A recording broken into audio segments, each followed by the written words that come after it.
네, 정부가 임금과 근로시간 제도를 중심으로 한 노동시장 개혁에 힘을 실으면서 이에 대한 관심이 커지고 있습니다. 오늘 이 시간 이정식 고용노동부 장관 모시고 자세한 얘기 나눠보겠습니다. 어서 오세요. 예, 반갑습니다. 네, 오늘 이제 고용노동부의 대통령 업무 보고가 있었죠. 예, 그렇습니다. 예, 윤석열 정부 들어서 이제 업무 보고 방식이 좀 크게 달라졌는데 예, 대통령과 이제 1대1로 예, 만나서 이제 업무 보고를 하는 방식, 이른바 이제 압박 면접 방식의 이제 업무 보고라고도 이제 하던데요. 뭐 배석자는 그래도 있었습니까? 비서실에 계신 담당 실장님하고 대통령실, 수석, 예, 네, 비서실 담당 수석, 예, 담당 대변인, 이제 예, 수석이 배석을 하셨고요. 여러 가지로 뭐 방식이 이전과는 좀 다른 방식이라 굉장히 좀 이 집중도가 있게 앞으로 이제 1년 동안 어떻게 이제 정책을 펼칠지에 대해서 많은 얘기를 나눴을 것 같은데 어떤 부분에 초점을 두고 업무 보고를 하셨는지요? 예, 저희는 노동부가 고용노동부가 해야 할 세 가지 핵심 과제를 보고를 드렸는데요. 첫째는 임금, 노동시장과 관련해서 핵심 그 쟁점인 임금과 근로시간과 관련해서 다음 주부터 그 노동시간 연구회를 저희가 킥오프를 하게 됩니다. 네. 그래서 속도감 있게 시대에 맞는 노동시장 개혁, 그러니까 임금과 근로시간 중심으로 개혁을 속도감 있게 추진하겠다는 게 첫째고, 두 번째는 우리나라가 그 산재공화국이라는 오명을 쓸 정도로 재해가 많은 나라입니다. 중대재해 만인율이, 사망재해 만인율이 그 선진국 대비 우리가 0.43인데 네.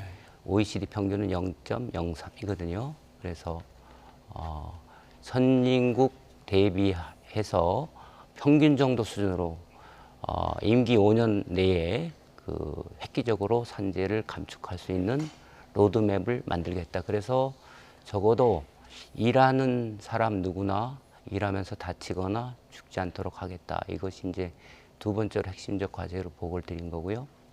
세 번째는 이 그동안의 노동시장 정책이, 적극적인 노동시장 정책이 미흡했습니다. 이 공공부문을 중심으로 해서 질 낮은 단기 일자리 중심으로 재정이 투입됐는데, 그것이 중장기적으로 평생에 걸친 고용 가능성을 높이는 그래서 체질 개선하고 일자리를 원하는 사람이 일자리를 쉽게 구할 수 있도록 하는데 저해가 됐습니다. 그래서 적극적인 노동시장 정책을 통해서 기업을 활성화하고 성장 동력을 높이고, 그리고 구인구직을 원활하게 해서 일자리를 원하는 사람은 누구나 쉽게 일자리를 얻을 수 있도록 한다.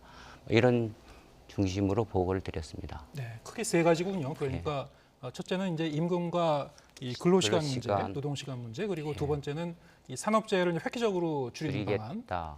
세 번째가 이제 일자리 정책인데요. 예.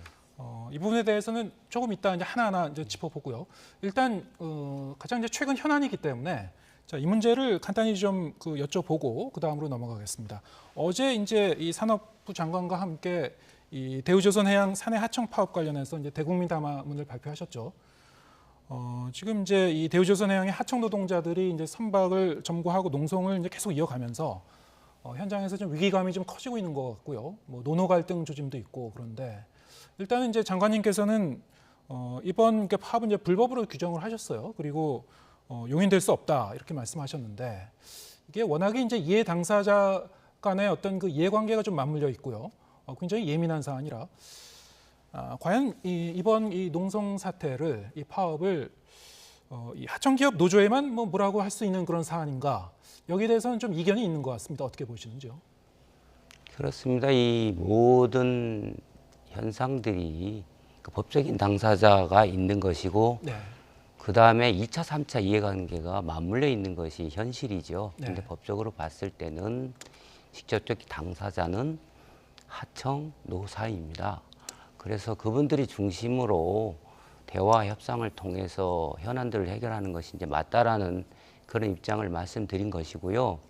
두 번째로 이 노사 관계가 발전하기 위해서는 노사 관계는 자율적인 영역인데 법 테두리 내에서 상호 존중하면서 대화와 타협을 통해서 그렇게 하려면 서로 양보를 해야 되는 거고, 그렇게 하면서 결국은 노사가 상생하고 연대할 수 있는 쪽으로 가는 것이 노사관계 발전이라고 봅니다.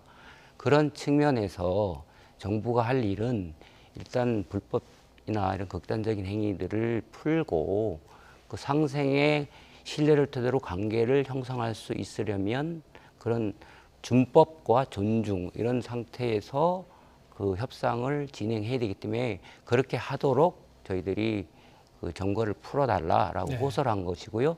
그렇게 된다면 정부가 적극 나서서 대화를 적극 주선하고 그리고 평화적으로 타결될 수 있도록 도와드리겠다 이런 취지로 담화문을 발표한 겁니다. 네, 먼저 이제 파업을 풀어라. 그것이 조건이다 이런 메시지군요. 파업이 아니고 네, 농성. 농성, 네, 점거 농성. 점거, 네. 자진 감금이라든가. 하지만 그럼에도 불구하고 이제 양측의 이제 대화가 좀 순조롭게 이어질 수 있도록 개시가 되도록 정부가 좀 더 적극적으로 그 이 환경과 여건을 좀 조성할 필요가 있지 않느냐. 또 나아가서는 뭐 개입까지 할 수도 있을 것 같기도 한데요. 일단 개입에는 이제 선을 그은 겁니까, 정부가?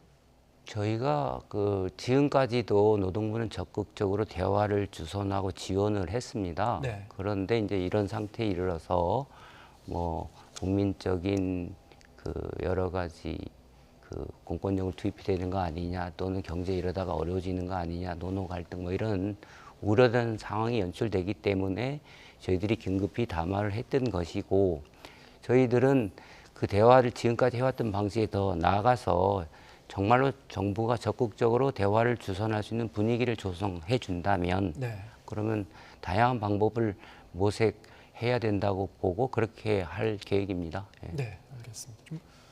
좀 더 하여튼 이 대화를 좀 풀어갈 수 있는 예. 그런 해법이 빨리 좀 제시됐으면 좋겠고요. 구체적인 노동 현안에 대해서 여쭤보겠습니다. 일단 이제 아까 임금과 이제 근로시간 문제를 이제 말씀하셨습니다만 역시 이제 노동시간과 관련해서는 주 52시간제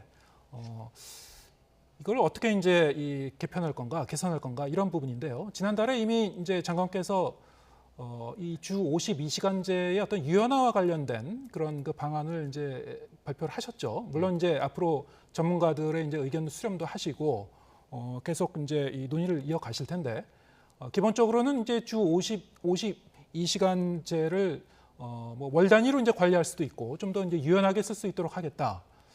여기에 대해서 이제 노동계에서는 여러 가지 뭐 우려도 나온 게 사실입니다. 뭐 극단적으로 얘기하면 물론 이제 산술적인 거긴 합니다만 이렇게 되면은 월 단위로 관리한다면은 일주일에 뭐 최대 한 92시간까지도 몰아서 일할 수도 있는 거 아니냐. 이렇게 되면 이제 과거의 어떤 좀 이 과도한 노동에 시달리던 그런 그 이 패습이 좀 제한될 수 있는 거 아니냐. 이런 우려가 있습니다. 여기에 대해서는 어떻게 보시는지요? 그건 도저히 불가능한 얘기입니다. 네. 우리 근로기준법에 따르면 4시간마다 30분씩 휴게 시간을 두게 돼 있고 그리고 일주일에 하루는 유급 휴일을 주게 돼 있습니다. 네. 그리고 저희들이 노동시장 연구회에 균형 있는 전문가들을 그 위촉을 해서 연구회에다가 맡기고 그 결과를 가지고 정부 정책을 만들겠다고 했는데 그 과정에서 노사뿐만 아니라 다양한 현장의 의견을 들을 겁니다. 그런데 그 원칙과 방향은 52시간제라는 그 틀 내에서 총 노동시간을 실노동시간을 줄여나가는 방향으로 하되 노사 모두의 선택권, 다양성 이런 걸 존중하되 노동자의 건강권과 시간 주권이 존중되는 방향에서 가겠다라는 겁니다. 그래서 예를 들어서 연속 11시간의 휴가 시간을 두겠다, 휴식 시간을 두겠다. 이거는 EU 지침이나 모든 나라들이 갖고 있는 거의 글로벌 스탠다드라고 할 수 있습니다. 네. 그리고 우리도 지금 그 유연근무제에서 11시간 연속 휴식 시간을 두고 있습니다. 그래서 그런 부분을 무시하고 92시간 절대 불가능한 겁니다. 물론 이제 극단적인 예를 이제 들어서 좀 우려를 표명하고 있는 거라고 생각은 듭니다만 사실 이제 사업장별로 이제 상황이 다르기 때문에 어떤 일이 일어날지는 사실 이제 예단할 수는 없는 거거든요. 그렇죠. 근데 전반적으로 보면은 일단 이 노동시간 제도의 어떤 개선과 관련해서는 이 노동부에서 생각하고 있는 고용노동부에서 생각하고 있는 이 개편 방향이 주 52시간제의 어떤 유연화에 좀 더 방점이 찍혀 있는 거 아니냐. 또 다른 한편에서는 사실 이제 큰 틀에서는 전체적인 이제 이 노동 시간의 감축도 함께 좀 이루어져야 되지 않을까 싶은데요. 여전히 이제 한국은 장시간 그 노동하는 이 사업장이 많기 때문에 여기에 대해서는 뭐 어떤 구체적인 그 대책이나 이런 게 좀 많이 제시된 건 없었던 것 같습니다. 제 기억으로는. 있는데 지난번에 네. 뭐 92시간처럼 그 되지도 않는 그런 주장을 하면서 그게 이제 사라졌는데 노동 시간 주권 선택권 노사 모두에게 이익되는 방향으로 하겠다라고 했는데 그러면 우리가 지금 2020년까지 1800시간대로 줄이겠다는 합의를 2010년도에 했는데 실노동 시간이 여전히 줄어들고 있지 않습니다. 네. 그 원인이 뭘까? 법 제도가 잘못됐을까? 여러 가지로 우리가 찾아본 결과 휴일, 휴식 이런 것들이 제대로 이루어지지 않고 있는 겁니다. 네. 그게 많은 이유가 있겠지만 노동자들이 다양한 상태에서 유연하게 노동 시간을 선택하고 활용할 수 있어야 된다. 특히 MZ세대 같은 경우는 워라밸을 강조하고 요새는 뭐 재택근무, 주 4일 근무까지 얘기를 하고 있는데 이런 시대의 흐름과 맞춰서 할 수 있는 게 근로시간 저축 개선에 독일에서 도입하고 있는 이런 것이라고 볼 수 있어요. 그러니까 잔업이라든가 그 야간 근로, 휴일 근로에 대한 것을 돈으로 보상받지 않고 그것을 시간으로 적립했다가 한 달이든 두 달이든 또는 장기하면 뭐 1, 2년도 해서 그 능력 개발도 하고 네. 그 아주 유연하게 다양하게 쓸 수 있는 그런 실노동 시간을 줄일 수 있는 방법도 이 안에 들어갈 거라고 저희는 그 추진 방향에서 제시를 했습니다. 네. 그런 것들이 되면 돈 대신 실질적으로 그 휴가를 함으로써 실노동 시간을 줄일 수 있다고 보고 오버라벨이 가능하다고 보고 그리고 이 빛의 속도로 바뀌는 노동시장 변화에 그 능력 개발 등을 통해서 대비할 수도 있고 많은 장점이 있다고 봅니다. 예. 잠깐 이제 말씀하시는 도중에 이제 화면에도 이제 표가 비쳤습니다만 예.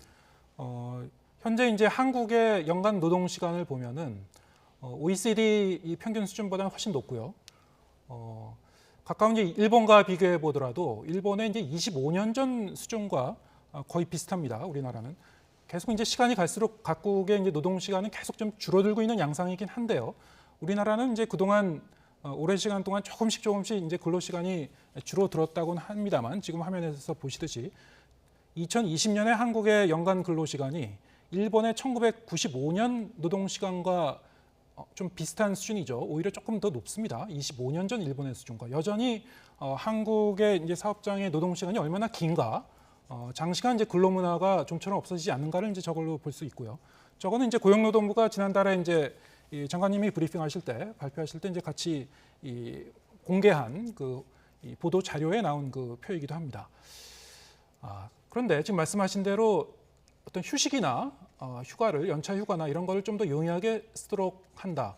이 정도로 이제 과연 이런 뿌리 깊은 장시간 근로 문화가 바뀔 수 있을지 좀 의구심이 드는 부분이 있거든요. 이를테면은 이거는 어떤 그 전반적인 그 산업 구조적인 문제, 이를테면 원청과 하청 간의 그런 복잡한 그런 구조가 있지 않습니까? 그러면 하청 이 기업에서 일하시는 분들 같은 경우에는 사실 이 근로 시간을 이제 마음대로 유연하게 가져가기가 좀 어려운 그런 상황이기도 하고요. 뭐 본인의 이제 이 일하는 시간을 미리 좀 설계하기가 좀 어려우니까요. 또 이를테면 이제 플랫폼 노동자 같은 경우에 최근 보면은 장시간 이제 노동에 시달리고 있다라는 그런 얘기가 좀 많이 나오고 있고요. 특히 굉장히 좀 노동 시간이 불규칙하다고 해요. 이런 부분에 대해서는 좀 정교한 어떤 대책을 좀 앞으로 마련하실 계획이 있으신지요? 예, 그렇습니다. 그 노동 시간 문제 그리고 아까 제가 사망재해 말씀드렸지만 네. 우리가 영국의 1970년 수준의 사망재해 수준이거든요. 네. 일본의 1990년 수준. 마찬가지로 장시간 노동과 이 산업재해가 서로 맞물려 있는 것인데 이것은 경제 산업 구조랑도 맞물려 있습니다. 이 다단계 원화청. 네. 그런 부분도 이제 동시적으로 개선이 돼야 될 것이고 그렇지만 그것은 시간이 좀 걸릴 겁니다. 그와 더불어서 이제 그 저희가 지금 할 수 있는 노동부의 정책 그 추진 수단으로는 이제 그 몰라서 못하는 경우도 많이 있습니다. 그래서 네. 그 임금, 근로시간 이것을 이제 그 사람 친화적으로 노동 친화적으로 개편할 수 있도록 다양한 그 컨설팅 지원을 하고 있습니다. 특히 중소 영세 하청기업 같은 경우는 뭐 거의 모르거나 여력이 없다고 봐서 그렇게 하면서 또 지원을 하고 그리고 모범 사례를 널리 전파를 하고 뭐 그런 여러 가지 방법들을 입체적으로 사용해야 될 거라고 봅니다. 근데 노동시간 줄이는 것은 법정 노동시간도 아시겠지만 53년에서 4시간 줄이는데 36년이 걸렸습니다. 네. 거기서 또 4시간 줄이는데 또 십수년이 걸렸고요. 그래서 건데 법은 그래야지만 또 현실은 다르거든요. 그래서 이 의식과 관행, 임금 수준 뭐 다 같이 맞물려 있기 때문에 입체적으로 접근을 해야 개선이 될 거라고 봅니다. 네. 이 근로시간과 관련해서는 뭐 이 사업체와 이제 기업 쪽에서 계속 이제 요청하고 있는 어떤 이 주 52시간 노동제의 이좀 유연화 부분과 함께 동시에 지금 그 저희가 이제 얘기를 나눈 어떤 전반적인 이제 근로시간의 감축 부분 좀 같이 이제 균형 있게 정책을 좀 펴 나갔으면 좋겠다는 취지에서 이제 질문을 드렸고요. 마지막으로 이제 한 가지 더 질문 드리겠습니다. 아까 말씀하신 이제 산업재해 부분인데요. 중대재해처벌법이 이제 시행된 지 한 반년 정도 됐는데 그동안 이제 이 법을 시행하게 되면은 그래도 현장에서 이 산업재해로 인해서 희생되는 이 노동자의 숫자가 많이 좀 줄어들지 않겠느냐 이런 그 기대감과 뭐 예상도 있었습니다만 지금 반년이 지난 시점에서 보면은 생각보다 그렇게 뭐 줄진 않는다 이런 그 얘기도 좀 나오고 있고요. 어떻게 평가하고 계신지요? 예, 맞습니다. 저희가 그렇게 큰 기대는 안 했지만 네. 이번이 골든 타임이라고 봐서 획기적으로 줄이려고 노력을 했습니다만 상반기 기준으로 한 6% 정도 줄어든 걸로. 근데 고점 통계를 보면 업종별로 다르지만 그 건설업 같은 경우는 한 30% 정도 감축이 됐습니다. 이 사망재해, 중대재해가. 네. 그렇지만 반면에 제조업 같은 경우에는 좀 늘은 것 같아요. 예, 늘은 데도 있습니다. 그래서 여전히 그러면서도 동시에 그 산업안전보건 관련 법을 지키지 않은 사업장도 점검을 해보니까 한 45% 정도 됩니다. 네. 그래서 일단 중대법 이후에 현장에서 산업 현장에서 사람이 죽거나 다치지 않게 하는 일차적인 책임은 기업주의 책임이다라는 네. 인식은 확고하게 된 것 같은데 여전히 그 좀 미흡하고 동시에 그 뭐 노동자들이 실수했는데 왜 내가 책임지나 뭐 이런 이제 지적들도 있고 애로사항도 있다고 하는데 어쨌든 저희가 보면 이게 시행된 지 뭐 이제 6개월 정도뿐이 안 됐으니까 지금 저희들이 다양한 아까 이제 10월 중에 획기적인 그 감축 로드맵을 발표하겠다고 그랬는데 입체적으로 그 대안을 만들겠는데 그 중점이 이거는 이제 투자, 의식, 그다음에 노사가 같이 예방을 하고 협조를 하고 이건 노사관계와도 관련돼 있습니다. 네. 노사관계가 참여하고 협력하고 이런 쪽으로 가면 가장 현장에서 일을 한 사람이 노동자 본인들 아니겠습니까? 그분들이 참여해서 할 수 있는 다양한 방법으로 입체적으로 저희들이 로드맵을 만들면 좀 많이 줄어들지 않겠나 이렇게 예상을 하고 있습니다. 네. 그 지금 준비하고 계신 그 로드맵에는 이를테면 이제 굉장히 영세 사업장, 예.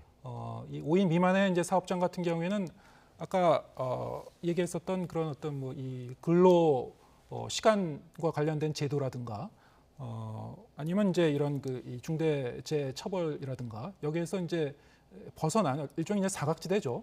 또 이런 그 영세 사업장에서 사실은 산업재해가 더 많이 일어나는 경향성이 있단 말이죠. 이런 부분까지 좀 보완할 수 있는 그 보관도 좀 그 포함이 되고 있는 건가요?